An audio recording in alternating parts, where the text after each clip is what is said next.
Good afternoon, NBC Radio. My name is Corey Rosen, and you're listening to the Story Podcast. Today, I have on a super awesome guest, but before we get into that, I have some merchandise for sale. If you'd like to support my work, please check out the shop. We have stickers for sale, and we have shirts and hoodies with the first 50 guests, and that includes our final 50th guest, Mr. J.P. Meyer. J.P. Meyer has been the resident music director for the Dutch Apple Dinner Theater since 2014, with responsibilities including rehearsing and conducting all musical performances, contracting the orchestra, and completing any orchestration or musical needs of the production. In conjunction with his residency, J.P. is also the music supervisor, coordinator, contractor for Apex Touring LLC that produces non-equity national and international tours, including Pippin, Finding Neverland, and The Wizard of Oz. JP also serves as the organist and choir director at Old Zion Lutheran Church in Philadelphia, PA, and he graduated from Millersville University in 2005 with a BSE in music education. Be sure to check out the Dutch Apple Theater at their website, www.dutchapple.com. JP, how are you doing today? Good, Corey. How are you doing? I'm doing pretty good. I'm really excited because I've never had a resident music director on the show, and I'm really curious how your life ended up because there's a lot of steps in order to become a person who can contract an orchestra from just a little child. You would think so, but it's actually learn as you go, a lot of it. Yeah. Oh, really? Oh, yeah, sort of. So tell me how it started. Well, it started for me, as most musicians start, I started in 4th grade playing trombone. They kind of pulled me down to a room, said, "You want to play something?" I said, "Yeah." And the music teacher then was Dr. Madden. He said, "Your arms are pretty long, so why don't you play trombone?" That's important quality. That's exactly what I did. And I played trombone all the way through college. That was my major instrument in college. I played piano, too, since I was 5 or 6 years old. But piano took a little bit of a backseat once I got to college because the major performing instrument was trombone. But after that, I started doing a lot of music theater outside of music, being a music teacher. And it's interesting the things you're not taught in college and the things you learn as you go through your career. Yeah. But yeah, it just kind of started as up at EPAC. I played piano for a production. And the season after, they asked if I wanted to music direct something. So I decided to music direct something. I think that was Urinetown. And then from there, I just kept music directing and playing and music directing and playing until it came to a point where the Dutch Apple had an opening, and I applied for it and interviewed for it and everything, and the rest is history. Wow, so it's pretty straight line, I guess. Yeah, I mean, in retrospect, it's been a pretty straight line. Lots of ups and downs in there, but yeah. Right, it's always funny when you're in the moment, it's never straight line. But once you're there and you can look back, like, oh, I see the connection here. Mm-hmm. Yeah, for sure. So tell me about like you said you learned some stuff outside of college that you didn't learn in college. What are some of those things? Well, as a music major, you learn the basics of pretty much everything. You learn the theory, you learn the conducting, you learn the instruments, you learn how to teach the pedagogy of everything. But then when you actually get in a room with a bunch of musicians and you have to figure out exactly what they're looking for to make music happen and keep a 2.5 hour long show going, that's the stuff you kind of learn on the fly, and you kind of develop your own conducting style and your own way of teaching music to actors and musicians. And yeah, you just try to have fun the whole time, which has kind of been my overriding principle. If it's not fun, it's not worth doing. That's fair enough. So how'd you get tell me some about the EPOC training or EPOC directing that you did, some of the shows, some of the quirks, some of the fun stuff you had to do, or... So EPAC is a great place, and for all your listeners and people viewing at home, if you've never seen a show up at EPAC, definitely go see it. My friend John Brackbill, who was also a music teacher at the time, he still is a music teacher, but he called me. I was my first year teaching, and it was in the fall. So kind of very early on in my teaching career, I was kind of getting ready for the day, and he called me, and he said, "Hey, look, I'm music directing a show up at EPAC. And I really need a piano player, and I remembered in the middle of the night that you play piano player, and would really love to have you be the rehearsal piano player for the rehearsals and then play in the pit as well." And I said, "I don't know, what kind of time commitment are we talking about?" And it's like, "Oh, nights and weekends and that kind of thing for a couple months, and then the show's, yada, yada, yada. And I'm like, I don't know. Let me think about it and get back to you. He's like, well, it starts tonight. So Of course. I kind of need an answer. And I'm like, well, let me think about it, because I'm just getting ready to start the day. And throughout the day, he kind of threw me text messages and emails. Hey, I'll drive you. Hey, we'll get dinner together. It's a really fun time. It'll be fun. And I agreed. I said, fine, yep. And that night, we went together. He picked me up after school, and we went up there and I think we stopped at Wawa, which is right there outside of Ephrata. And the rest was history. We started, I just played piano while he conducted the people, and I learned a lot from him as a music director. Because he's just an absolutely amazing musician, John Brackbill is. And the way he was able to communicate to community members who maybe don't have the best music reading skills, and just put the whole show together was really great. And the show was Man of No Importance, which it's a beautiful show. Very rarely produced, but it's a beautiful, beautiful show. And I got to meet a lot of really wonderful people there that I still know and cherish to this day. Ed Fernandez, the artistic director up there, has been a very close friend of mine for years and years now. I mean, I think we've known each other almost 20 years at this point. Oh, wow. And like I said, after that show, John and I kind of sat down with them in a meeting, and he asked if, John wanted to music direct and if I wanted to keep playing piano. And then he asked me if I wanted to music direct something. And I said, sure, I would love to, because I had music directed Once on This Island in college. Millersville has a all-student organization that puts on a show every year. All right. Outside of the theater department. It's just kind of a student cool. group. Yeah.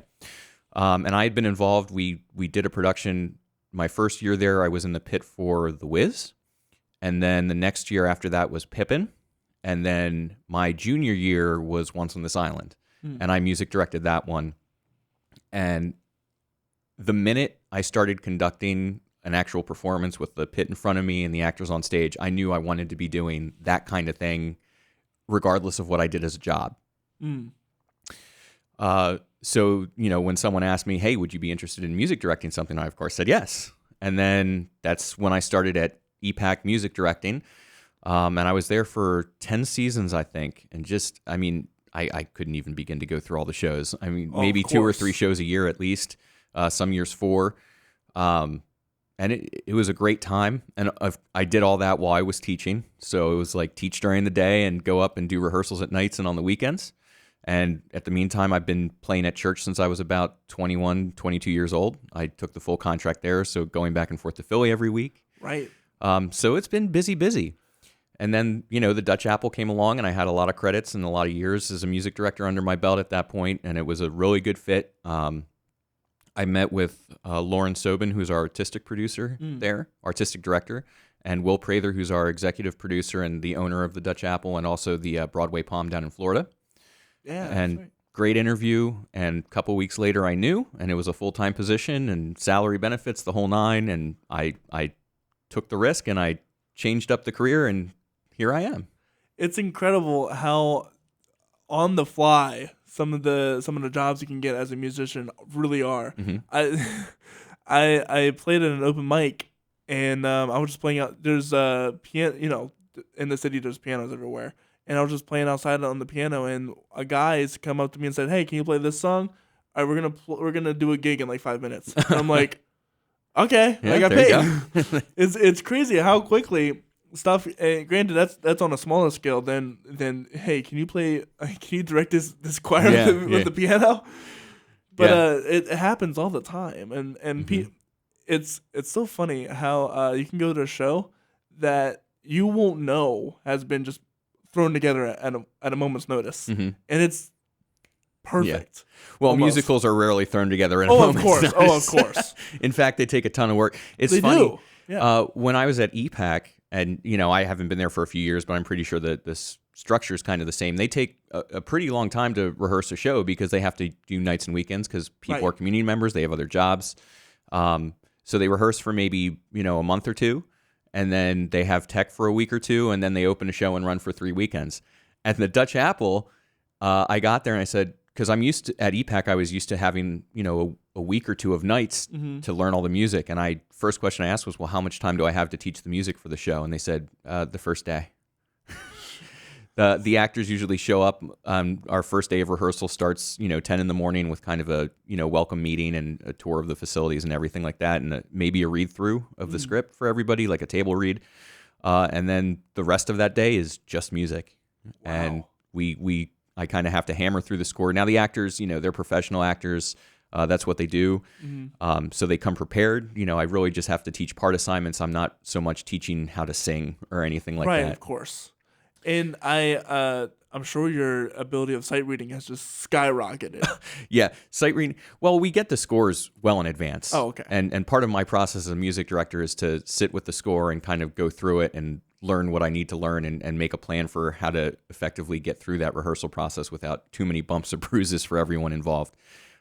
So the only times I really have to sight read is if we have like a local audition and someone just brings in a number and slaps it in front of me and says, here, I'm starting here and ending here and go play. But yeah, sight reading is definitely an important part. Oh, for sure. That was my biggest struggle whenever I was like co-music directing as like an internship. I was like, I can play piano, but sight reading, that's a monster in of its own accord. Yeah. Nonetheless, having to be competent at piano Yeah. for a musical score, which is all over the place. And I've always said this: I am not the world's best pianist ever on the history. I didn't study piano in college or anything like that. The job has definitely helped me develop my piano skills, definitely a lot. But yeah, it's a struggle, and you have to. It's not just like playing a song that you maybe know or people know, but all the dance breaks and stuff like that. You need to be able to kind of comp through, understanding how dialogue works and vamps and underscoring, and there's a lot to a musical theater piece that doesn't really exist outside elsewhere. of that. Yeah, no, it's and whether if it's through composed or if there's actual like reprises, which make it easier on some level. Sometimes I like to throw little curveballs at the reprise too, but yeah. So tell me, what is it like to do that all the time? Do you have to? I'm sure there's a lot of burnout that can come from that, especially when Tech Week hits. Yeah, it can be stressful. It's a big time commitment. You spend a lot of time in prep work, getting things kind of sorted out.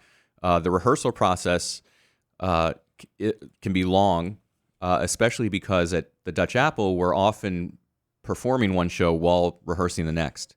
Oh yeah. So we'll be going, me, the stage manager, other people, and sometimes even the actors are in crossover. They'll be in one cast, but they're preparing the next show. So we'll start at 10 in the morning or 9 in the morning and then go until noon if we have a matinee, have a quick lunch, perform the show we have up on the stage already, and then come back, rehearse some more for a couple hours, then go back at night and do the show that we've been performing again. That's crazy. And we just do that for about 10 days is our rehearsal process. We start on a Thursday, and then that kind of finishes up by the following Friday, where we have a designer run where all the lighting and sound people can come and watch the show. And then we have usually a day maybe off, Saturday or Sunday, maybe 2 days. And then the next week, that weekend, the show that's performing closes. And the next week, Monday, we go into tech for the next show. And on Thursday night, we usually have a preview. And then Friday night, we open and we do it all again. And the show runs for, between 6 and 8 weeks. And then the next show starts rehearsing at the end of that process, and it loop-de-loops. That's crazy. Yeah. That sounds like a lot of fun. It's a ton of fun. I have a blast. It's easy to get sucked into the work because you're, going from 10 in the morning till 10 at night. Yeah, 12-hour shifts. Yeah, 12-hour shifts plus prep work and everything like that. So it can get busy, but it's a lot of fun. I'm sure. Do you ever get sick and tired of shows? Most shows are a joy to work on. There are some shows that you don't prefer. I guess. Give me an example. Oh, I can't give you an example. I mean, I'm not a big fan of like the older Golden Age shows like Rodgers and Hammerstein. No. I mean, I like them for what they are. I was supposed to say, you're supposed to speak in heresy. Yeah, I know. I mean, the shows are great. Like it's a beautiful thing, especially when they do these big revivals. Like Lincoln Center loves doing big revivals. Like right now they're doing Music Man. Yeah. I guess that's not Lincoln Center, but Music Man is up, and it's a wonderful thing to go and see that show in all its glory and see it once. But for me to like kind of conduct that show over and over again for 8 weeks, 8 times a week, it can get a little grindy. But you really take joy in the people you're working with. I love the musicians I work with. We have a pretty steady group of musicians. And our drummer is also on staff. He's a house drummer, so he's always there. He's a great friend of mine, Brandon Miller. If you're listening, Brandon, shout out to you. And the rest of the musicians are great. The actors are great. A lot of times we'll have actors that come back for multiple contracts, so I get to see them kind of come and go. And some of our actors go on and they take equity cards and they go on to Broadway and do really cool things, and I get to stay in touch with those kind of people. Yeah, that's fun. And then the rest of the staff there at the Dutch Apple, I love working with, from the front of house staff that I get to talk to every day, the service staff, the kitchen staff. They're a lot of fun back there. I always say hi to the chef when I come in. And our stage management, our stage manager, Ryan, our sound designer, Emily, who's back there doing the sound and lights for every show. We have a really tight-knit little community going on there. That kind of has to be. Yeah, and we really have a fun time together. That's awesome, because without that, the show would suffer. Yeah, sure. Yeah. That sounds like a lot to navigate in the high-stress situation now. Yeah, and we get mad at each other, too. I mean, there's been plenty of arguments and harsh words spoken in private and in public, but these things happen when you're dealing with artistics. We have differences of opinions. Doing 12 hours a day? Yeah. Listen, if you're going to spend 12 hours a day, multiple days with anybody, you're going to get mad at them. Yeah, for sure. But in the end, we all come together and we always get the show up. And the show runs, and it's a good time. Especially a show like Little Mermaid is just a blast to play. I was kind of worried because it's a cartoon Disney show, and right. But it's the music's really great. You can't beat the music. No. It's fun to play. The music keeps going, so there's not a lot of book scenes that you kind of sit there. Yeah, no, it keeps going. There's very, very few just straight book scenes in that show. Huh. And the actors are great. The voices are great, and it's just, especially like the finale where everyone's singing the big choral numbers and stuff like that. Just being able to be front and center for that every day is really fun. That's something I have not. What is the word? I haven't expanded my repertoire, we'll put it that way, into musical theater. Mm-hmm. So I haven't seen a lot of musical theater, and people are like, "You haven't seen Pippin? You haven't seen?" I haven't seen the Phantom of the Opera. That's how bad I am. I mean, yeah. There's certain, if you're gonna make a foray into music theater, there's certain shows you just kind of gotta see. But the cool thing about music theater is there's kind of something for everyone. Oh, there is. Yeah. There's a lot of history. It's been done for a long time. The stage performances, and you can find a show pretty much in any musical style you can think of now. And any, I went to New York City once, and I saw on Broadway they were advertising the musical Silence of the Lambs, and I'm like, yeah. What? Yeah. I mean, that is a thing now. The movie musical and Jukebox musical, those are big things now. I think I just saw an announcement that Back to the Future was coming to Broadway in 2023. That would be an interesting show. Yeah. I saw how they did Aladdin with like the magic carpet ride scene, and that would be super cool to see, like, a DeLorean flying. Yeah, I'm not quite sure how they pull it off. I haven't heard too much about the show. I think it started in England. But yeah, I mean, the stuff you can pull off in theater now, given the right tech, is crazy. One of my bucket list items is seeing The Lion King on Broadway and seeing like all the animals and do you guys have costumes like that for The Little Mermaid? Yeah, we definitely have the animal costumes. It's not. Lion King is a little different because it's more puppeteering work. Right, more puppeteering work, yeah. But, for sure we have all the different fish going on, and the mer sisters are, trouncing around, and some of the eels and flounder are in heelys so they can kind of float across the stage. And we do have flying, Ariel flies, and she looks like she's swimming and that kind of thing. And the pelican, he's not, seagull. Yeah, Scuttle. He flies around during the storm and stuff like that. Yeah, it's a lot of fun. You're marketing it to me. I'm gonna go see the show. It's definitely worth getting tickets and coming down to see. So, how does? I guess you're not the. I guess that would be choreography, more so than music. But how? What's the question I want to ask? Talking about tracks. You explain to me how your sound system works for the Dutch Apple Theater, because you contract orchestras, but I also we talked a little bit beforehand, but you have actual tracks as well. Yeah, sure. So for those of you who aren't familiar with the Dutch Apple, the pit area is generally very small. It's just a small little kind of 6 foot wide, 15, 20 foot long trench there right in front of the pit. And we sit maybe 6 inches lower than the audience that's behind us. So we're just low enough to kind of be under the radar and heard and not seen. But we generally fit 5 people down there. It's almost always a piano conductor and a drummer. And depending on the show, I'll switch up the instrumentation. So for instance, for Little Mermaid, right now we're using a French horn, a trumpet, and a reed player who plays clarinet, saxes, and bass clarinet. And the rest of the instrumentation, because there's 20 books, something like that in the orchestration, I create backing tracks, and we sequence that all out, and I kind of program it so that it can go and sound like a live orchestra, kind of mixed in with the live players, so you get kind of a full presentation of the sound. Of course, it's, never a music director's preference to have to use tracks. I mean, in a perfect world, I would love to have a, 25, 30 person orchestra at my disposal. That would be lovely. That would make life, in some ways that would make life easier. In other ways, it would make life harder. But it'd be a lot more fun. Yeah, it would be. It's fun still. It's just fun in a different way. Right, yeah. One thing you gain with using tracks is everything is sequenced and timed, and it's the same. So you don't have a lot of inconsistencies are kind of fed away from that. Of course, then you run into problems like if the computer decides it's going to shut down, or if the sound system decides to crash and stuff like that. Those always happen. But if you have a live orchestra, those tech issues can happen too. Has that ever happened live? Oh yeah, sure. Really? Oh yeah. In fact, it was just was it last week or 2 weeks ago? There was a storm going on, and we had a power surge. And everything in the theaters kind of blinked off and on. And we got power right back, but the interference caused the interface that's connected to the computer to kill itself. So that stopped all the tracks from happening. It stopped some of our monitoring from happening. So we had to stop the show for a couple seconds just so we could get things back online.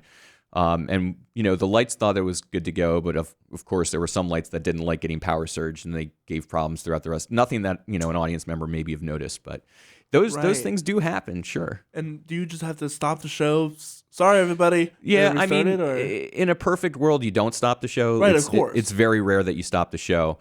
A lot of times things will happen, and something's gone awry. Someone skipped a vamp, and I've had to kill out of the tracks and just play live with whoever I have at my disposal until we can get to a point where things can get up. Yeah, but that's what we do, and usually the audience is none the wiser. Of course, and you can actually hear. If you ever look at backstage interviews on Broadway when they talk to the musicians, there's always stories of something going horribly wrong. Oh, yes. And I think Hamilton had a lot of. They have a lot of. They don't use so much backing tracks, but they use a lot of loops and sound effects and stuff that the drummers actually execute. Yeah. And they have plenty of stories where they hit the pad and the pad doesn't work, or they mishit it, and it's just it's missing, and you have to keep going, or the click is wrong and you have to kill the click, and everything like that. These things happen, but you still try to give the audience the best performance possible given the circumstance. Right. It's so, and especially if you don't acknowledge the mistake, the audience, you got to realize that the audience has never seen this show ever.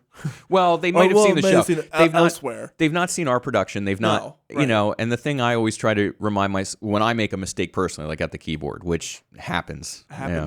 Mistakes happen, errors happen. You can't worry about the audience thinking about it. One, because it happens so quick, and then you move on. Gone, yep. Two, no one has a score or a script out there. Nope. So they're not too worried about what's going on, except that they want to see a good show, and that's what we try to give them. Yeah, and besides, no one's gonna remember that one moment. Yeah, unless if it's all god awful. Unless you let it snowball. Snowball, right? But I mean, yeah, every theater. I remember we were doing the producers up at EPAC, and that was the producers is a huge show. It's really funny too. It's a lot of fun. That was one of the funniest shows I've ever worked on in terms of just having a blast every night. But 2 stories with that, one tech story and one a music me story. The first, I think it was opening night or one of the earlier nights in the run. The 2 leads went to come in through the office door, and the office door just fell off its hinges. Completely, and I couldn't see anything because we were kind of up and above the action, but you hear the bang and the crash, and they're trying to like walk around, and of course, like the audience is going to know when a door comes off a hinge, but that's something wrong. You just keep going, and you have, you kind of make fun of it in your own way, and stuff happens. Things fall off the stage, right. Costumes fall apart. These things happen, and usually no one really knows. A discerning eye might catch it, but and then a me story for producers. There's a lot of sound effects that are timed to music. And what we did at the time, the sound designer gave me a little laptop next to my conducting station, and he kind of hotkeyed the different sound effects to different keys on the keyboard. And when he first set it up, he just had it set up as like, the QWERTY, like really close together. And it was one that I had to do like the cash. It was the I Want to Be a Producer number where they have the cash registers ringing and the sound and all that stuff. And I'm going and I'm trying to conduct a full orchestra and push these things in time. Wow. And I went to do some kind of like a ring sound effect, and I ended up pushing the one that's like the screaming cat for later on in the show. So it's like bing, ting, ting, bounce, and you just and you can't go back and take it back. The only thing you can do is kind of move on. But sometimes actors go up on lines, or they skip whole scenes, or they don't make an entrance, or all kinds of crazy things can happen that the audience might not realize is a mistake, but you kind of have to react to and overcome. That's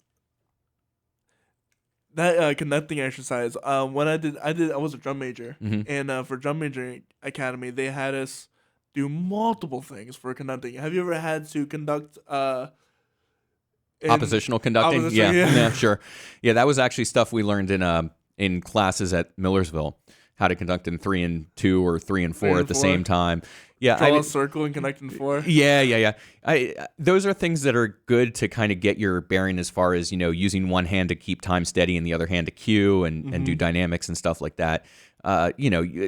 I've never, ever been in a situation where one hand needs to conduct 4 and the other hand needs to conduct 3 to make something work. Otherwise, it's party tricks. Yeah. But yeah, I mean, that kind of stuff gives you a good basis, and it gives you an understanding of how you need to use your body in connection with the music. And limb independence, for sure. Yeah. I haven't realized how much limb independence is, and how important it is in all aspects. I do swimming for my day job, and you have to, in order to float on your belly, float on your back, you have to let go of your legs, and that's so hard for some people to do.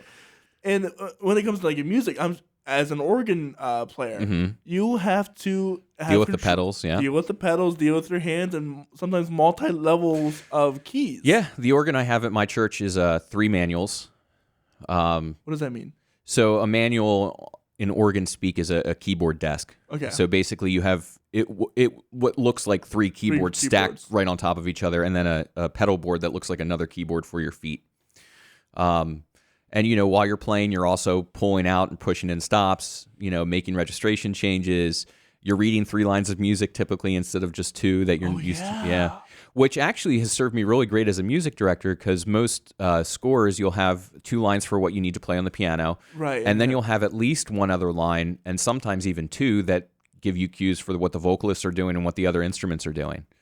So you kind of get get used to reading everything. Yeah. And there's even some shows that you conduct from an actual full score where you see all the instruments individually. Those things can get a little bit painful just because of page turns and stuff like that. But some people, if I'm straight conducting, if I don't have to play piano, I almost prefer the full score, because then I can really drill down on what everyone's doing. Yeah. But as a piano conductor primarily at the Dutch Chapel, that becomes somewhat unnecessary. So having a piano conductor score is great. So do you conduct from the piano? Yeah. Mm-hmm. That's great. Have you ever seen Leonard Bernstein's? You know Leonard Bernstein. Oh, sure. Okay. Yeah. Do you know Gershwin's Rhapsody in Blue? Oh, yeah. Mm-hmm. Have you ever seen his Leonard Bernstein is a phenomenal musician. I mean, and everyone kind of thinks, oh, he's a composer, he's a conductor, that because that's how you kind of see him, especially historically. But he is a brilliant piano player too. Brilliant piano player. I saw his rendition of Rhapsody in Blue, and to conduct people he conducts with his eyebrows is the joke, right? Yeah. I guess he's always doing everything else with his eyebrows. He was a very emotional and physical conductor. I aspire to be like him. Yeah. For sure. I tend to be much more calm and sedate when I'm conducting. I don't tend to get overly flowery. That's just not my style. Of course, you want to try to convey emotion and everything like that. But I have definitely been known to have that RBF, that resting face that people love. Yeah. But that's part of the fun too. So yeah, every conductor kind of finds his own style. Yeah. So. Or her own style. Yeah, for sure. Learning my own style was painful. Yeah. Because you have to learn. You have to watch. First off, you have to watch yourself, which is painful for a lot of people, having to watch themselves and hear themselves. And then you have to do it in the mirror, and in time, look at yourself and realize you're doing something wrong, or doing something weird. And for the longest time, I didn't realize this, but I'd rock my body back and forth. Yeah. When I do conducting, and it looked wrong. We'll put it that way. Yeah. And so my band director had to be like, Corey, you have to stop. Yeah. You have to work on yourself. Yep. And so you don't because I was just jamming along, and sometimes you get really into it. Conducting is, I think it's a sport in some aspects. It can get pretty physical for sure. Yeah. So I'm curious, you do teaching. Is that music teaching or not at the Dutch Apple when I teach a show, like I'm teaching the vocals to the actors and stuff like that. I used to be a music teacher for a middle school. Okay. And for that I taught general music, which is kind of classroom music, and then also the band. So tell me, what is it like teaching to a bunch of middle schoolers? What it'd be very chaotic and very awesome at the same time. Both. Yes. Very much like the ocean. You don't ever turn your back to it. No, the kids were always great. You have classroom management, especially in an inner city school, becomes crucial. And that took a long time for me to learn and kind of find my teaching style. It's kind of similar to a conducting style. You got to find what works for you in the classroom. But we had a lot of fun, and I liked doing the stuff I did with the kiddos. And then the band was great. We weren't doing major works of art or anything, but that the elementary school and the middle school is where high school and college musicians develop. Yeah. And they need the structure, and they need to learn those elements to get to the point that people actually see and enjoy the performance. That doesn't happen just in high school or college. They need to grow into that for years and years and years. And those people who are teaching kids in elementary school and middle school and high school, those are the true heroes that are often unsung. Yeah, you're literally teaching the future generation of artists and all that. No one in the right mind, might I add, decides to go to college for music on a whim. Yeah, no one in their right mind does that.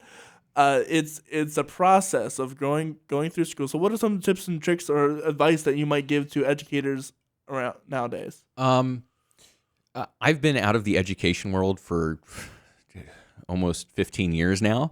I know a lot has changed since I was in there, and what the expectations are.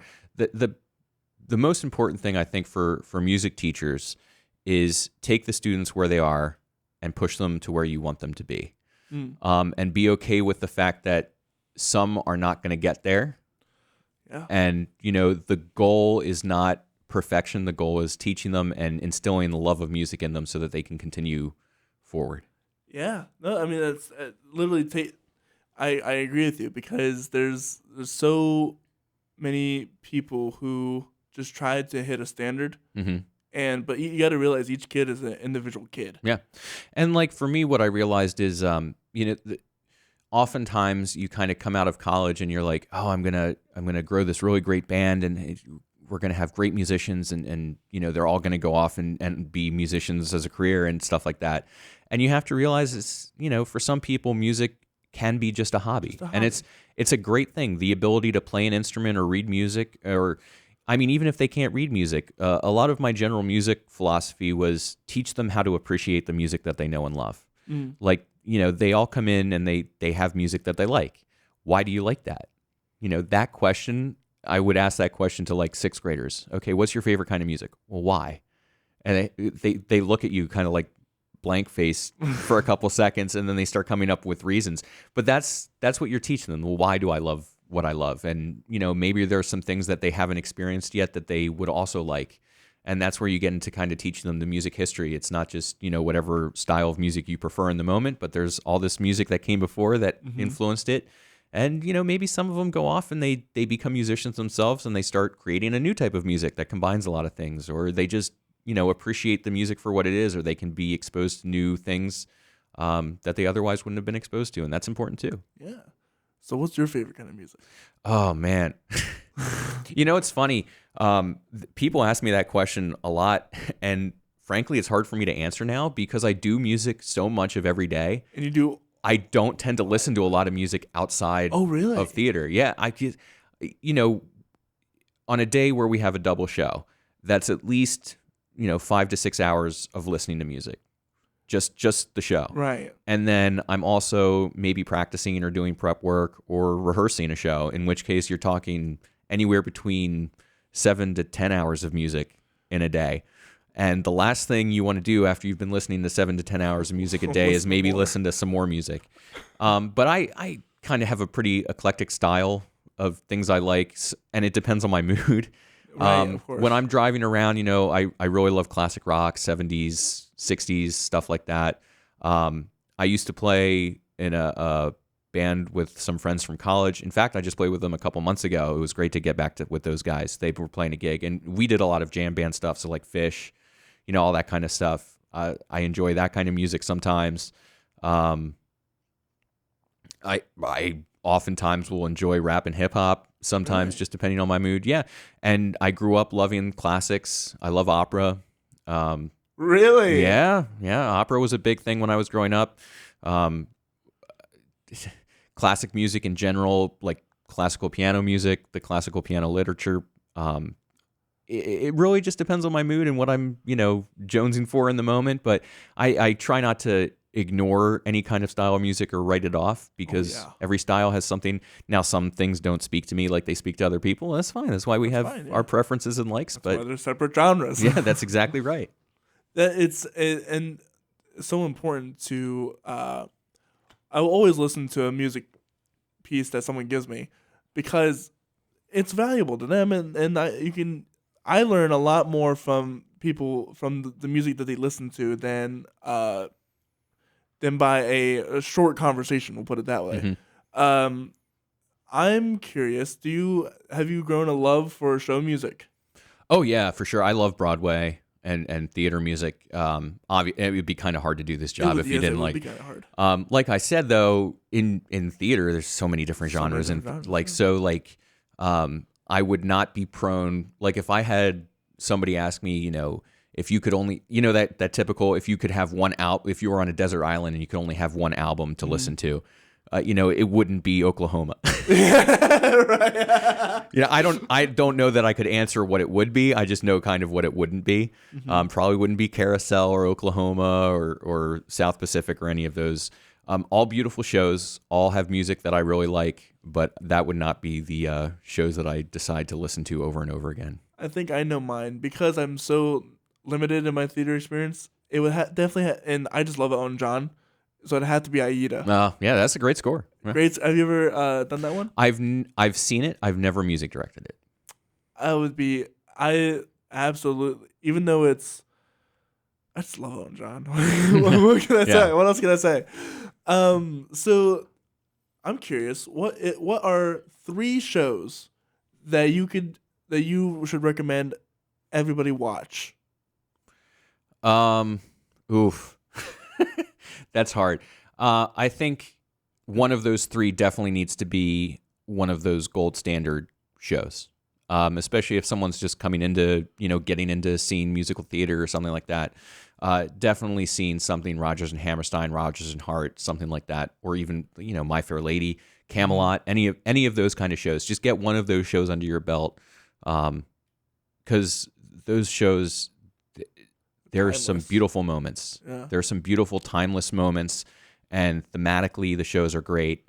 There's a lot of shows now that have modern issues attached to them. Right. So you kind of have to be aware of that, and understand a piece for what it is and when it was written and who wrote it. So definitely, get one of those shows under your belt. And if you can see some of those shows, definitely see them. Definitely see a show from like the 70s through 90s-ish area, just so you get an idea of like where music kind of went in that time period and how theater really started to develop. And that's where theater really started spreading its wings in terms of different styles and different interpretations of how music theater works. And then, see something more modern, see like a Hamilton, see a newer show. Some of these newer shows are fantastic. I saw Hadestown a few years ago. Yeah? Oh, if you can see a show live, Hadestown. if that tour, because it's on tour right now. I think it's still on Broadway, but it's definitely on tour. See Hadestown. His voice, Hades? Yeah. Yeah. I mean, it's so regardless of who does the show, the get yourself the album. It's great. The only other thing I would say before you go see a show, do your homework. Oh. Like, know what the show is about. Yeah. And know what the show isn't. A lot of times, especially like these Disney musicals, Little Mermaid, it's the story of the movie. I mean, it's the movie. Right. Yeah. But there's extra stuff in the stage show, and there's sisters in this one, right? Sure, yeah. And there's stuff that's in the stage show that's not in the movie, and there's stuff in the movie that's not in the stage show. Yeah. And every once in a while that goes for any kind of show. You'll have customers, oh, I can't believe they didn't do this, or what is this? I don't remember this from the movie, and it's not the movie. So it's important to recognize the piece of art in front of you for what it is. Right. But yeah, Hadestown is definitely one I would suggest. But any kind of modern musical that you can find right now, some of the stuff they're doing is just brilliant. Like Six, the musical is a big one right now. That's the Six Wives of Henry VIII. Oh. Yeah, that's real. The music is really cool. It's great. Check that one out. Is it Paradise Square that that it's just closing on Broadway for a number of reasons having nothing to do with the artistic value of the show. But some of the shows that are coming out now, especially the ones that are newly written and not just like even the Jukebox music. There's the new Michael Jackson musical, MJ. I haven't seen it or heard it really, but I heard it's great. Is that what a jukebox musical is? Yeah, so a jukebox musical is when they kind of take the catalog of a specific individual and use that to write a show. And sometimes that show is like a bio show. Right. So we actually just finished up a tour of the Donna Summer musical. It's called Summer, the Donna Summer musical. It went all over the country. And it's the music of Donna Summer, and it tells the story of her life. And there's three women who play Donna in different stages of life. So you have a young Donna who's the duckling, and then you have the diva Donna who is like, the fierce Donna from like her earlier years once she's really established. And then you have, that's the disco Donna from her disco years. And then you have the older Donna, the diva Donna, who is kind of dealing with her kids growing up and family passing away and her own cancer and things like that. But it's a beautiful show, and the music's great. Jukebox shows tend to have their difficulties because you can't, especially when you're dealing with fans of that specific person, you can't please. I can't believe they didn't use this song, or why would they use that song, or the voice. Yeah, or the voice isn't exactly the same as whatever. But there's. That's not the point, though. Yeah, that's right. I mean, you have to, and that's, artistically when they're designing these shows, those are always considerations. Are we looking for someone to replicate the sound, or are we looking to honor, honor the story and the life? Gotcha. So, okay, that makes a lot more sense. The jukebox musicals are kind of like for like the Elton John, the Rocket Man movie that came out, or Bohemian Rhapsody. Yeah, and there's other jukebox musicals that are Smokey Joe's is a good example. It's the music of Lieber and Stoller, like on Broadway, stuff like that. Mm-hmm. And there's not really there's a story, kind of a little light story involved, but it's more just the music and sequences. Gotcha. Yeah. And those shows are great too. There's another show that we did at the Dutch Apple a few years ago called Swing, which is a ton of different swing dance numbers. Again, there's light elements of story, but some of that is up to the director too, where they want to go with the story, but it's mostly about the music and the dancing. So how do you decide music or how do you decide shows how does that happen at the Dutch Apple Theater? So the show selection process is often a year or two in the making. So you guys already planned out? Yeah, we 2023 is already in the books and selling. I don't know if we've announced it publicly yet, but definitely for our season subscribers, it's been announced. You can check that out at DutchApple.com. Yeah, for sure. But the producer and the artistic director and the chief operating officer that deals with finances and kind of management, they all kind of get together first, and they talk through, what are some things that we want to do? What are some things we want to bring back? Are there any new shows on the market that we could kind of get and do right off the bat? Just because we're starting to have a reputation for kind of taking shows as regional premieres too, which is really cool. Like the first first time a show, coming off of a tour or Broadway gets to get produced in a certain area locally. That's cool. So those are all things they look at, and then the artistic team gets together, like costumes and lights and sound and set design and who's going to do what and what are we looking for and budgeting and all that kind of thing, and all that kind of discussion happens, and then they come up with a season that they think will sell really well, and then they go about the process of getting the rights and marketing it. So what are some upcoming shows for you guys that you can talk about? The rest of the season, coming up next, we have a production of Chicago. And then after Chicago, we're doing Saturday Night Fever. And then our winter show is going to be Elf. Which one are you most excited for? Elf is really fun. Chicago that's another show that if people it's a must see. Yeah, people are looking to get into music theater. I haven't seen that one either. It's such a great show. I actually music directed that before at EPAC. We did a production of that many years ago, and that it's a joy to conduct that show. It's a really lot of fun. I'm sure. Saturday Night Fever is one of those that's probably not on the top of my list of shows to do, but it's a good show and people love the movie, and the show definitely it's not exactly like the movie, but it's enough like the movie that it's fun. Right. It's always funny. There's like 3 different Beauty and the Beasts, right? There's the 2 movie versions, and then there's like the musical. And I have to say, the musical is my favorite. Yeah. Out of all of them. Yeah. Oh, Beauty and the Beast is we just did that. Was that 2 years ago now? I think about 2 years ago, just coming off of the big COVID shutdowns that happened. I actually didn't get to music direct that one because I had the winter before I had taken a fall down some stairs and broke a tendon in my right hand, or broke a tendon, partial tear. Right. Oh. So I was kind of sidelined for a few months. And I had some wonderful people that I hired to kind of take over my chair in the pit and do all that. But I actually ran lights and sound for a bit for the show, and that's one that that was really fun to be in the back of the house and do all the mics and lights and all that kind of stuff for it. I wouldn't say relax because I was having a nervous breakdown every time. Okay. Because remember, you don't really train to be a theater or music director. There are some programs now in colleges that do train you for that, and it's definitely something you can get a advanced degree in. But I definitely wasn't trained in lights and sound. That I all had to kind of get picked up. Sound I had some experience with just from being in the industry. But lights, our poor lighting designer, Russell Thompson, had to babysit me through a lot of questions and concerns. And, hey, this isn't turning on. What do I do? And he's based in Florida. So it'd be like phone calls and text messages flying back and forth. And I'm like, I don't get how this works. But it was a lot of fun, and I learned a lot during that. Good. So you also sent off tours. Yeah. How do you do that?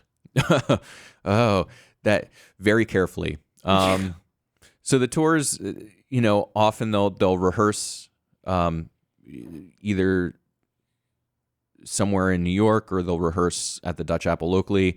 A lot of times we try to get the tour to kind of either start or end at one of the theaters, just so that we have kind of a launching off point and we can kind of back in. But my responsibilities for those are very much more in the contracting and supervising department than the actual music direction. Gotcha. Because I do not go out on the road with the tour.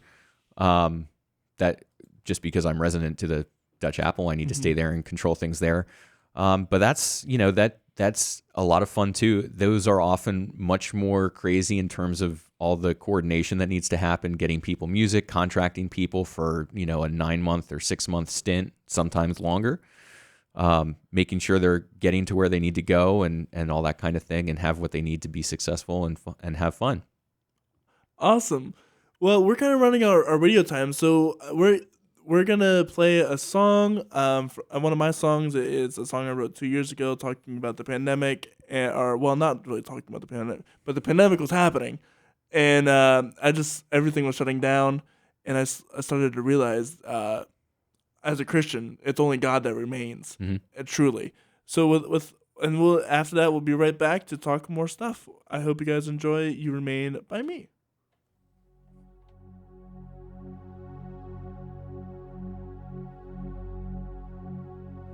When I am weak, can no longer speak, you are there, right beside me. When all hope is lost, and I can't bear the cost, you are there, paying it for me. And when things turn to dust, and there's nothing to trust, you are there, honest to me. Oh, it's clear who you're meant to be. You are my strength. You are my faith. When all things fade away, you remain. When I've been crying, everything is dying, you are there, breathing life into me. And all I do is fear, and nothing seems clear. You are there, comforting me.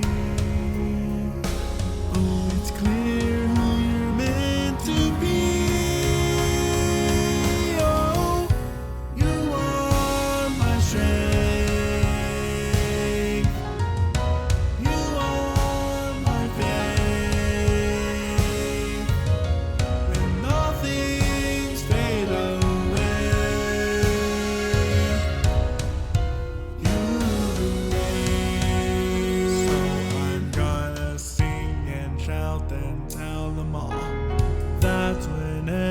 Kingdom falls, yeah, you remain. So I'm gonna sing and shout and tell them all. That's when every kingdom falls, yeah, you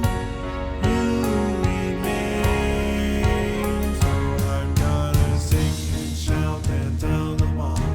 That's when every kingdom falls, yeah, you remain. So I'm gonna sing and shout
And that was my song, You Remain. Wait, if you want to check out the Dutch Apple, please be sure to check them out on their website, thedutchapple.com. And we will... You good? Yeah, Okay. I'm good. All right, so we're gonna go off the radio, and we will talk more. Please be sure to follow us on Instagram at _story_podcast, or check us out on facebook.com/The Story Corey Rosen. That's CORYROSEN. You can check out us on all streaming platforms and YouTube coming up soon. If you want to check out all of our, if you want to check out all of our events and upcoming guests, please do be sure to tune into our Facebook. There you can find all upcoming guests for the next week or so. With all that said, I hope you guys have a wonderful day, and we'll get you guys back to the music.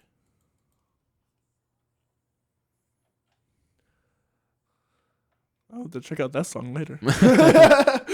So where's my mouse at? Okay. So I'm curious, having your long time in the music industry, Mm-hmm. I'm sure you've run into some mistakes or some challenges that other people have thrown at you. What are some mistakes that you or other people have made that you would like to give advice to or speak to, so that us don't create those same mistakes? Yeah, always give yourself enough time to prep and practice. That's number one. You never want to be going cold into anything. 2, make sure you got a good grasp of your schedule. Just this week, I made a mistake in the schedule because I give my musicians the whole performance run in advance to make sure everyone's cleared for the shows. And we have a show this evening at 7:30, and I had mistakenly put it on as a matinee instead of an evening show. So I didn't realize that until this weekend when someone brought it to my attention. I was like, oh no. So I had to, deal with that and make sure we were covered in all the parts and stuff like that. And sometimes you just read a schedule wrong and, you're looking at the wrong date and the wrong time or something like that, and that kind of thing will happen. Thankfully, I have very gracious players who help deal with that kind of thing, and they're able to move around or accommodate what needs to be accommodated.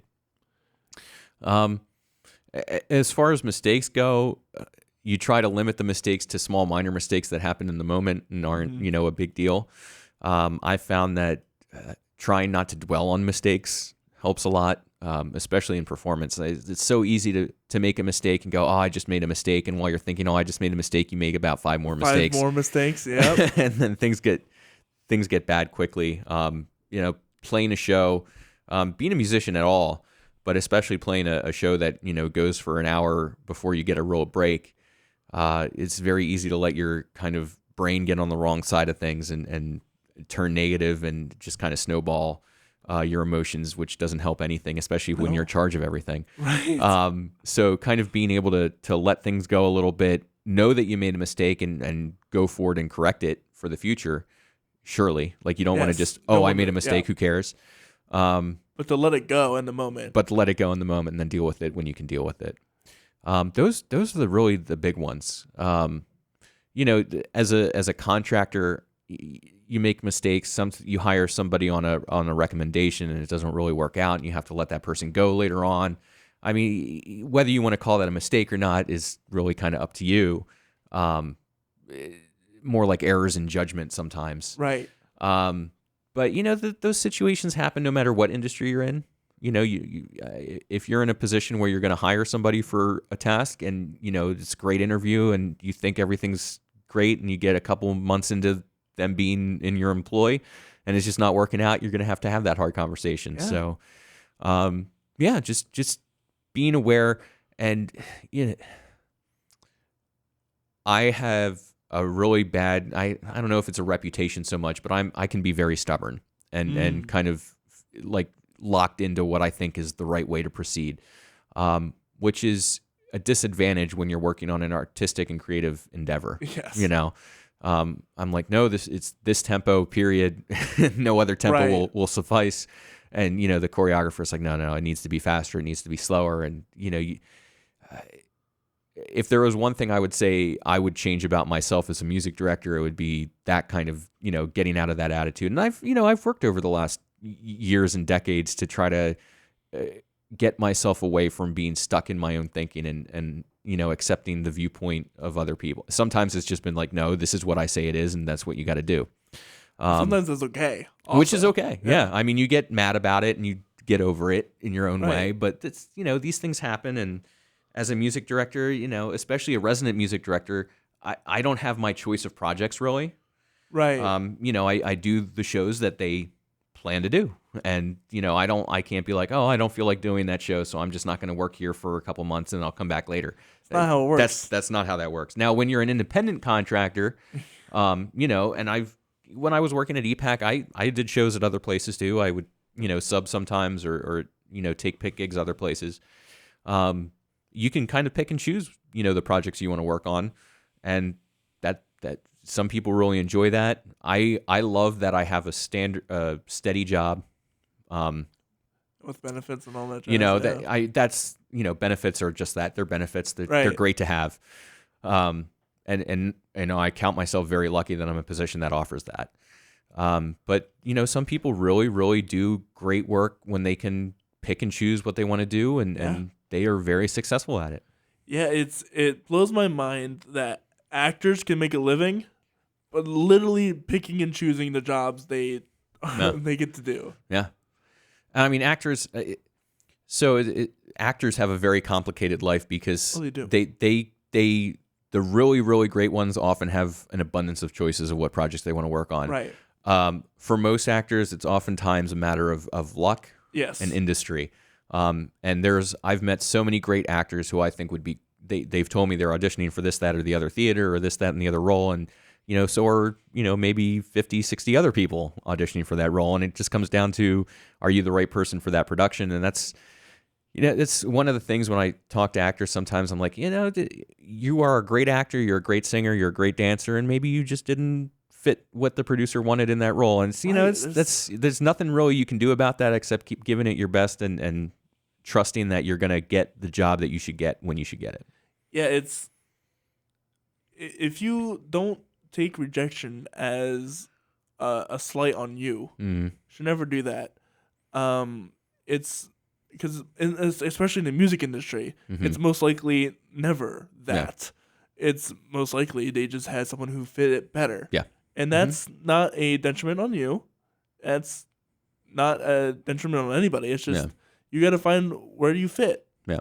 And on as far as musician goes and the music director type of thing, so much of the industry is word of mouth and recommendations. Absolutely. It's real. Like when I'm contracting musicians for these tours, it's like I can get 10 emails from 10 different reed players, and the person who maybe the music director knows or I've worked with previously, they may or may not be a better player than everyone else, or they may be on the same level as some of the other people, or they have their own quirks and and a lot of times like the musicians I hire because their style of playing matches the show. Like you can tell if you've been in the industry long enough, you can tell a player is like a rock player or a jazz player or bigger on improv or bigger on having an orchestral sound, and that all depends on what kind of show you're hiring for, who you want to get. So these are all kinds of considerations that they're hard to quantify and put into words. It's not so much logical as in just in the moment. Yeah. There isn't a hard science to it, and I'm sure that's what makes people a little bit mad. Yeah, sure. And I've had, even I get some emails from people who either are new on the scene or moving in the area, and they want a music director at the Dutch Apple, and I'm like, well, I'm the resident music director, so you can't have my job. Yeah. But I do have the theater oftentimes allows me to have an associate conductor that can fill in for me either in an emergency or once or twice or 3 times a week, just to kind of give me a little bit of a break. Or if I'm taking a vacation or something like that, we get vacation time, and everyone needs a break now and again. Mm-hmm. Or if I have something else like a tour that I need to step away from the theater for to go handle for a week or two. And a lot of times I'll get people who are like, I did this show in college and this other show, and I want to be a music director. And my response is usually, well, we can talk and everything, but as the person who's responsible for the show, I kind of am looking for someone who I know has experience in the chair. That, yeah. And I'm too good to do community theater. I should be doing professional theater. I'm like, oh, well, if you think you're good enough to do professional theater, you should go somewhere and do professional theater, and that's great. But yeah, I mean, it's you talk about mistakes. Sometimes you hope that who you're hiring, and like my position, not only am I playing piano and quote unquote conducting the orchestra and the cast. How much they choose to watch me is often up for them. But I'm also executing the tracks. That's button pushing, and I'm programming things and making sure things run, and it's all cueing and timing and all that kind of stuff. And it's way more than you think. Yeah, and it's it is stressful. I have fun doing it. I'm kind of beyond the stress of the performance until things go wrong. Then I get stressed. Yes. But also, I need to know someone who has been in a situation where it's a little bit less of a pressure cooker situation anyway. Right. Because when things go wrong at like a college level production or even a community theater level production, it's okay. Quote unquote okay. It's never okay, but right. There's not like it's acceptable. Acceptable is the wrong word. It's more like it's something that you can recover from without passable. Yeah, passable. Not passable. I mean, it's not pass fail. It's more like you have a little bit more cushion to grow and learn from those kind of experiences. Gotcha. Right. If things go desperately wrong or completely off the rails at the Dutch Apple, it's unacceptable. Yeah, it's a big problem. And I've been there too. I've seen things go terribly, terribly, horribly wrong. Like we were doing a production of Mary Poppins, and there's one number where the evil, when Mary Poppins leaves and the evil woman comes and does her thing, and she was tapping on a glass bottle, and as she tapped on it, it just broke in a million pieces. Now, the last thing you want to have on a stage where people are dancing and moving set pieces around are a ton of pieces of glass. But, sure enough, the stage manager's back there. I'm sure he was having a moment of stress, and, they have maids in the show. So one of the maids just came out, and as they were changing the set, they were just quickly sweeping up everything as a maid, you move on. And, moments where the tracks don't want to go, or the mic shut off. Or feedback issues. Stuff like that happens, and you just kind of have to overcome it. And, but you have to be able to think on your feet and figure out how to keep the show going, or be okay with making the call that we need to stop for safety. I'll tell you a story of mine. LBC did Science Sound's production, Science Sound's show Ruth. Yeah. And in that show, there's a boat scene where we have like a remote control boat that goes across the water. Yeah. The stage, and the boat had accidentally caught one of the curtain ropes. Mm-hmm. So if the boat had kept going, the whole curtain down. Right. And that's one of those, oh no, oh my gosh moments. Sure. And so in my wisdom, I realized what was happening, and I hold on to this rope, but the actor doesn't know what's going on, so he's like trying to play full throttle. And thankfully, shout out to Brianna Wilhelm, who had the calmness of mind. She's the narrator, so she's kind of singing, but without missing a beat, she starts singing and just lets it go. It go. And sure. And it's granted, I fell backwards because I'm trying to, but it just went perfectly well. And it's the people like that really do, being an actor as well, having to have that awareness of, and there's so many times I've had guests from Sight and Sound come on and like, I just stepped in poop. Yep. Yeah, sure. Oh, yeah, with all the animals they have. Technical theaters, I could tell you hundreds of stories of things going wrong on the set, or at costume fails and all that kind of, that stuff. It happens. Musically, mistakes happen. I remember there was one time where I was playing piano and the conductor was conducting, and a replayer, instead of picking up a clarinet, picked up a flute. But they are in different keys. They're, clarinet's a transposing instrument, so it sounded transposed. So I tried to transpose the piano up, and then the rest of the band joined in, and it was a whole nightmare.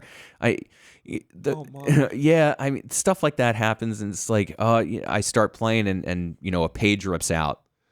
Before I used, I'm not using it right now for Little Mermaid, but I generally use an iPad with Fourscore to read scores and stuff like that. But before I had 3-ring binders with the score in it, and I would, really go rip a page, and the page would just go flying, which means I don't have the whole back of the page now to play. Or something falls off the piano.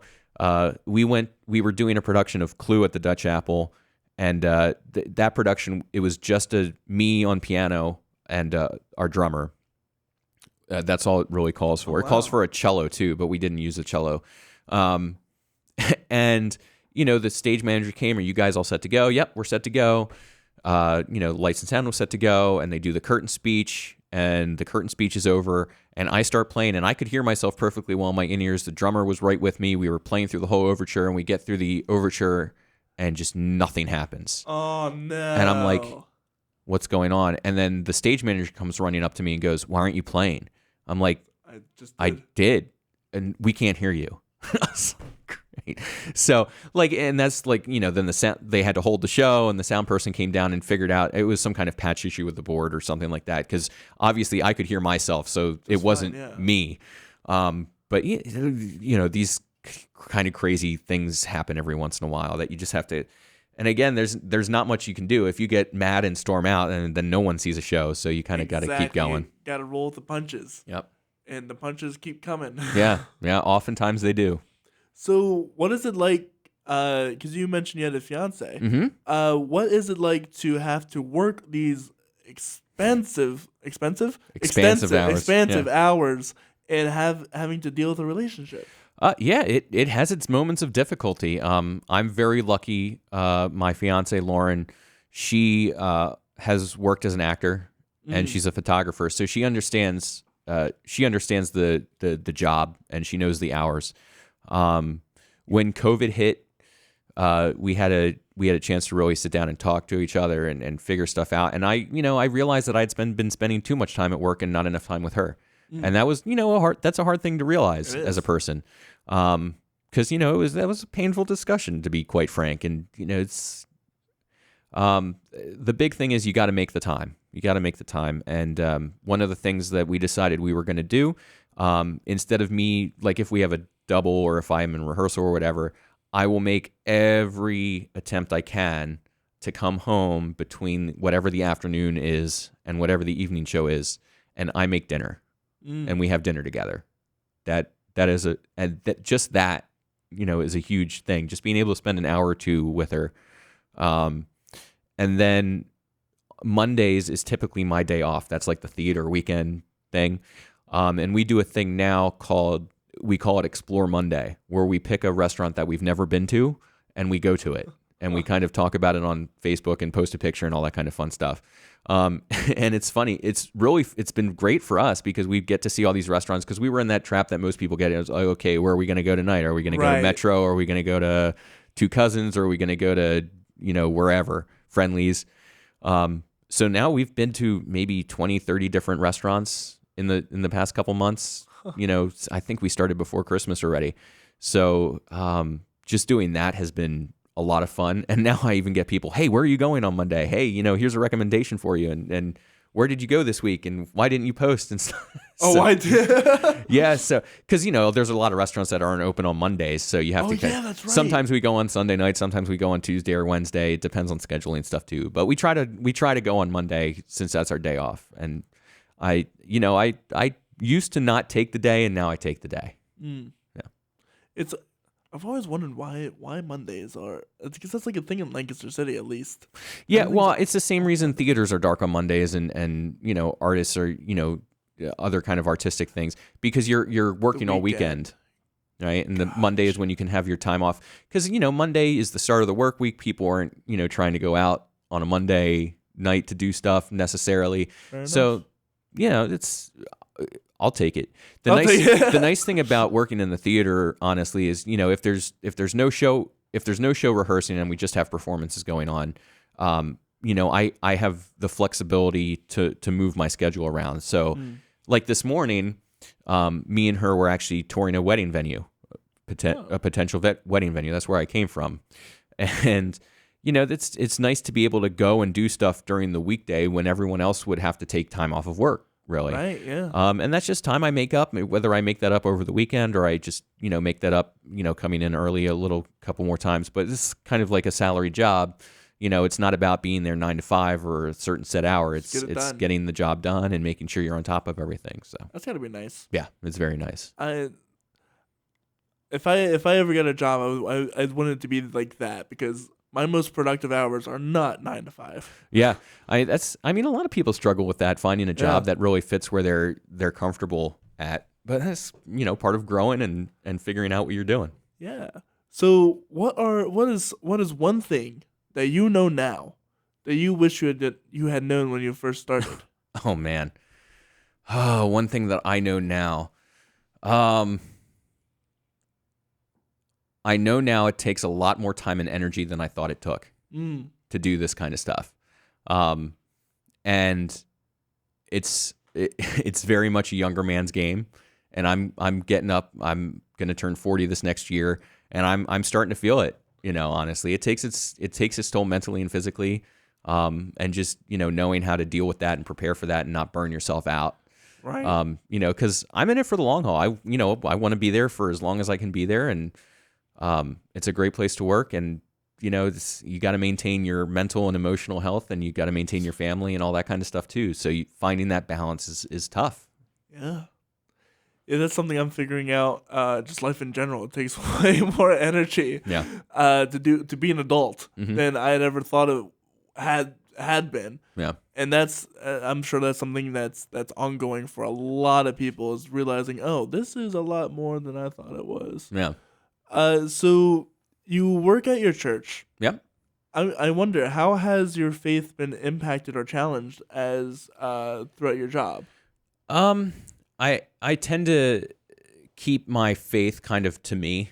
I'm not very much an evangelical, if that makes any sense. Right. If people ask me what I believe in and whatever, I'll share that with them, and that's fine and good.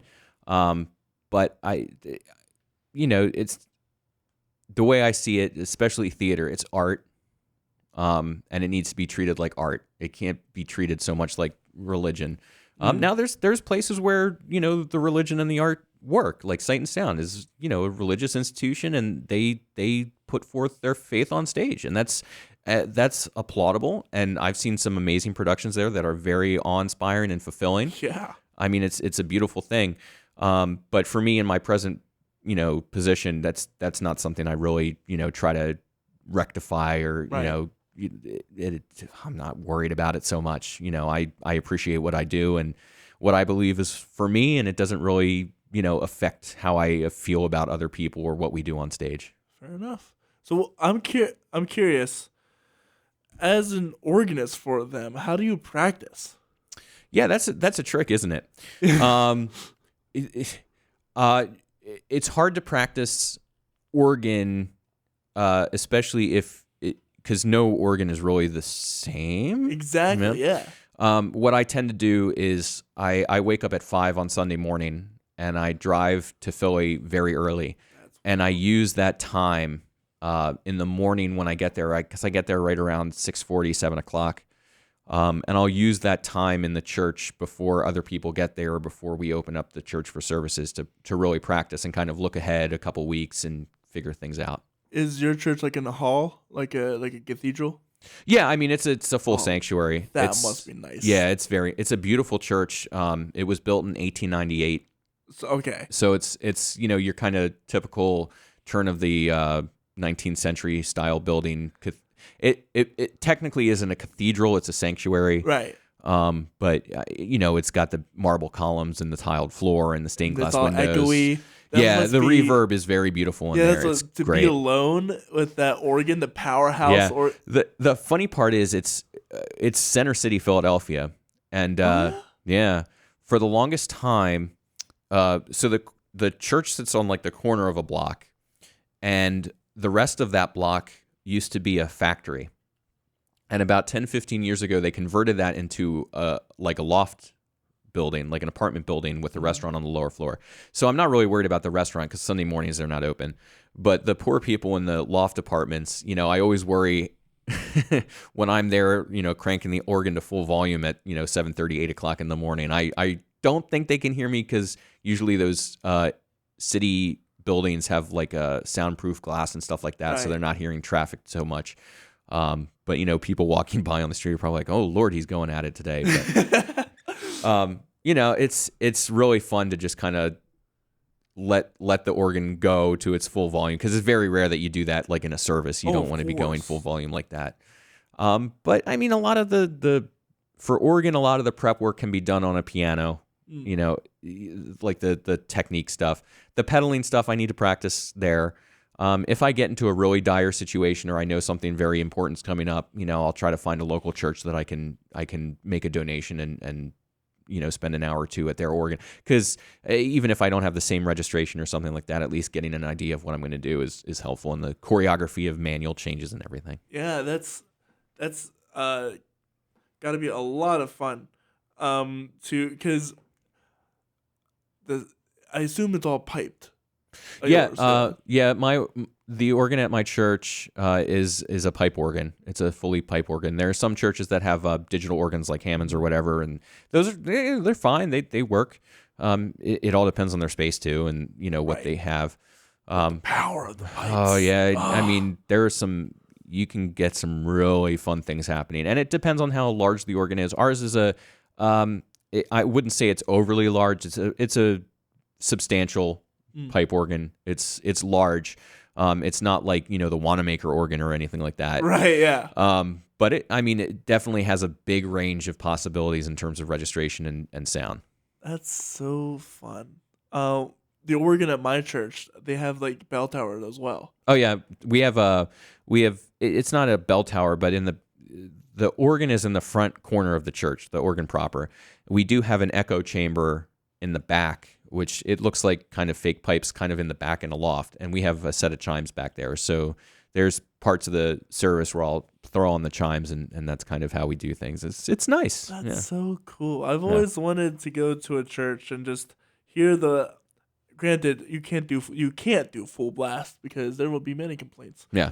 But it depends on the size of your congregation too. Yeah, if you have 500 people in there, you can probably lay it on a little bit thicker and not drown them away. But when you're talking about 30, 40, 50 people, you can't really throw on all the stops and right. and hope for a good time. Now we do every service starts with a prelude, which is just organ music about 5-10 minutes before the service starts, and then a postlude after the last hymn. A lot of churches, the postlude that's played is kind of like exit music, so everyone can leave. Our church, a long time ago, decided that the organist was putting time and energy and faith into doing what they do, and the congregation should sit there and enjoy that. That's kind of part of the ministry of being an organist. So they stay. So I do the last hymn, and then they put out the candles on the altar. That's when we use the chimes. And then I go into my postlude, and that's kind of like a little concert piece, that I play, and everyone sits there and enjoys the music. Hopefully. I can always tell by my mom's reaction if she enjoyed the music or not. That was interesting. Oh, I can't do that postlude again. And each organist gets to know their congregation and what the expectations are. And then after the postlude, then I take the last hymn and play a few verses at kind of a softer volume, and that's like their little scatter music. But gotcha. That's awesome. Yeah, it's a lot of fun. Yeah. Organ again is one of those things that I never intended to be a thing that I did. From a trombonist to an organist. Yeah, the way it started, I was 15 or 16 years old, and the organist we had at the time just didn't show up one Sunday. There was some kind of medical issue. Okay. Just didn't show up, and about 5 minutes before the service, they said, "Hey, you play piano. You can do the service." So that was, and then there was, I took a few private lessons in organ just so I would know what the heck I was doing on the thing. Oh yeah. And then I played, off and on, as they needed me, and I went away to college, and I couldn't, come back and forth as much. And then my junior or senior year of college, I had the car back on the university property. And I think by then I was actually in an apartment off campus. So I could drive back and forth. And that's, we had an organist at the time that decided to take another contract, and they asked me to come back and play every week until they found someone new. And then after a couple months of looking and not really finding someone who fit the bill, they're like, hey, you've been doing it for a couple months now. Would you just keep doing it? Yeah, and, right. Yeah, okay. And they gave me a 1-year contract, and I just keep signing it. And now I've been there. I think I've been there full time for 18 years now. Missing maybe 4 or 5 Sundays in those 18 years. Wow. Yeah, it's and everyone goes, I can't believe you drive to Philadelphia every week. It's like autopilot at this point. And I'm sure it's nice to be in the morning driving the turnpike, I guess you would do. Yeah, I take the turnpike, yeah. That's got to be nice and quiet at that time.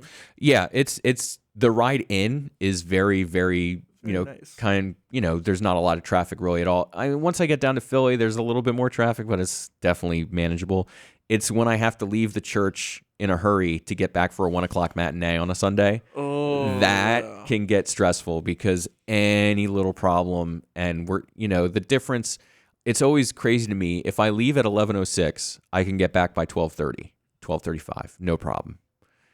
If there's not crazy traffic. If I leave at 11:12, it might not be till 11:50 or 12:55 that I get back. And like I'm on the phone to the stage manager going, you might have to hold the show for a minute till I get in there, But it works. It works. I, try to keep it working. Sunday matinees, when I have a associate conductor, I often ask them to take those Sunday matinees just to take the stress off myself a little bit. But it works out. That's awesome. So what did you guys do during COVID? At the church? At the Dutch Chapel. Well, we shut down. I mean, that was a state mandate. Right. You couldn't really do much else but shut down. And we were shut down for, I think, about 9 months. And it was a very hard time. We kind of did, we had kind of an emergency leadership committee that kind of looked at things. And that's when I became the pandemic safety officer for the theater. And I was kind of tasked with kind of keeping my ear on what the governor was doing, what local restrictions were, when we could reopen, how we could reopen, what should we do when we reopen. And we started back small, and we came back and we started doing a show, and then we were rehearsing a show, and we were getting ready to open a show, and the night we were supposed to do an employee preview and get people back in the theater, the governor came out and shut everything down again. And it was and then we were shut down for 2 more weeks, and then we were able to open the show then. But I mean, and you got into arguments about, well, are we a restaurant? Because restaurants were able to open sort of earlier than like theatrical venues, or are we a theater? And legally, what are we allowed to do? And what do we have to do with the audience? And some of the a mask mandate and all that kind of stuff, because people would come in and they would eat, and of course they can't wear a mask while they're eating and drinking, and then the show would start and we'd say, well, you got to wear a mask now, and then some people didn't take that very well. Right. So it was definitely a very, very stressful time. Obviously things have cooled down now. Because we started back, we were at 50% capacity, and we had to keep things spread out, and the actors were wearing face shields, and all that kind of stuff. Now there's no more mask mandate. We're at 100% capacity. We don't have as many seats as we did before COVID. I think we kept, because we realized the benefit of keeping things a little bit more spread out for our patrons. But we're at 100% capacity. We do really try to keep the cast as safe as possible. We keep them separate. We ask that they kind of maintain a bubble. We try to stay on top of testing should anyone show up a symptom or anything like that. And we do a better job of having swings and understudies available and ready to go, so that because there's times, I mean, the Fulton's gone through things, we've gone through things where we've had to shut down for a couple of performances to get everyone healthy and make sure everyone's safe. Yeah. And that's it asks a lot of the customers, because some customers plan their lives around that stuff. And you have a birthday party, and you're bringing 10 kids and 15 adults to see Little Mermaid, and we have to shut down, and all of a sudden that's the only time that everyone could go, and maybe there's not another day to squeeze you in, and it's hard. So we do everything we can to avoid that. But the reality is, it's people's health and safety, and you got to respect that. Yeah, and I'm sure did that ever happen before the pandemic when just everyone just got the flu and you had to cancel a show? No. I mean, in all honesty, usually people will perform sick. Oh, that's awful. Yeah. I mean, it is terrible. And, in a way, it's good that the COVID thing happened because actors now are much more, I mean, actors and producers and theaters in general, I think, are much more amenable to working with each other and making sure there's coverage. And, not now actors are actors and they're very, very reluctant to not show up to work. And you got to applaud that for them. I mean, I've seen people back there, they're feverish or they might not have COVID, but they're definitely not feeling well, or the allergies is a big thing around Lancaster County. Oh, yeah. Especially because our actors aren't all local. They come from all different parts of the country. Oh, no. So they get to Lancaster, especially in the springtime or in the fall, and just the allergies absolutely destroy them, But, the people, I always try to say, hey, it's better for you to take a show or two off when you're starting to feel sick than force yourself through, get really sick, and have to be out for a week with no voice, But, you kind of have to work with people and make sure they feel safe and secure and comfortable saying, hey, I'm sick. I can't do the show right now. And, sometimes there's also physical accidents that happen. Somebody, will hurt their leg or tear a muscle or something like that. And sometimes you have to hire a new actor midway through the run and get them into the show. Well, with all that said, you had how much longer is the Little Mermaid running? We have 3 more weeks, including this one, I believe. All right, well, be sure to go check out them and check out the rest of their season. They have the Dutch Apple has a Facebook page, their Instagram, their website, DutchApple.com. This has been very informational, actually, for me. It's been a lot of fun. Yeah. Hey, and if you happen to come down to the show, please feel free to stop down by the Pit Orchestra. We're down right in front in Section A. You can say hello. It's not like we're in a little zoo that you can't talk to us. So the musicians love talking to the audience. It's one of the things I love about being able, being down there. And things I missed, too, when we were in COVID, because the pit was actually upstairs. Oh, was it? Yeah, we were up in the old costume shop being piped in because it was too confined. But now we're back and we're able to talk to the audience again. It's great, especially with a show like Little Mermaid, because all the little kids come up and, oh, look at the instruments that you play, and it's fun. But yeah, come down, say hello. Yeah, so come out, go check them out at the Dutch Apple Theater. Please, if you have liked this episode, please like, comment, subscribe, share with your friends, and be sure to check out our upcoming guests on Facebook.com/The Story Corey Rosen, or our Instagram at _story_podcast. Wait, did I say _story_podcast? Is that what I said? I think so, yeah. That's what it is. All right. I don't like Instagram. It's weird.